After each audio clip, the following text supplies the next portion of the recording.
Want to know why we're in opposite seats? Stay tuned. Woo!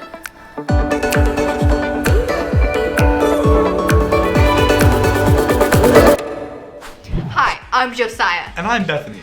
Wait. There we go. So today we are talking about how opposites attract, or do they? That's the real question here. So as we began to explore this topic, we realized that we're very similar people. So we didn't know if we were qualified to talk about this topic. As we began to explore it, we learned that it's not always opposites that attract.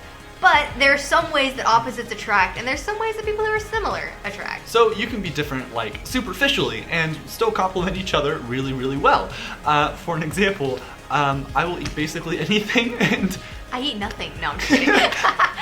She does. But I'm very She just has a much more refined taste.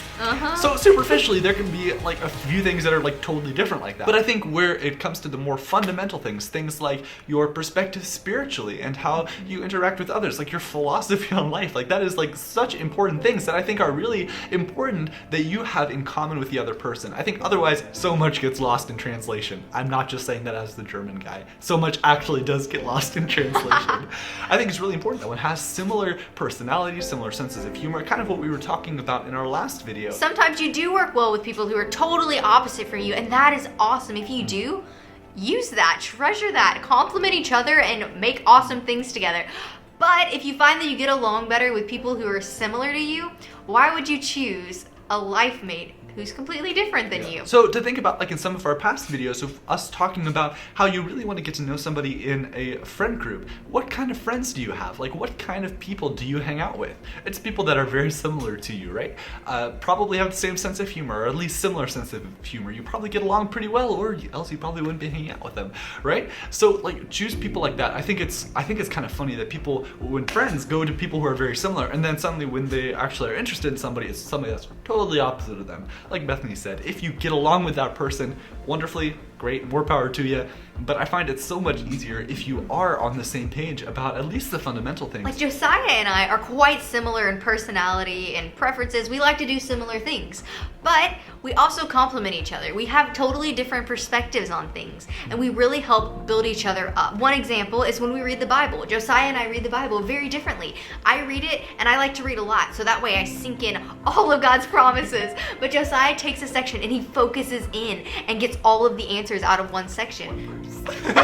So we complement each other in that way because we've encouraged the other person to keep reading all of God's promises or to dig deep into what God is saying in one section. I think sometimes people look for someone who is totally different from them because they're seeking change. It's because maybe they're not content with who they are and they assume that someone else being different from them will fulfill them. When you end up with someone who's quite different from you, you might get along really well, but you might find that you don't get along at all. So my encouragement would be to learn how to be content with who God created you to be first before you look to see who you might fit well with. That goes back to our first video. You can check that out in the YouTube card top right hand corner.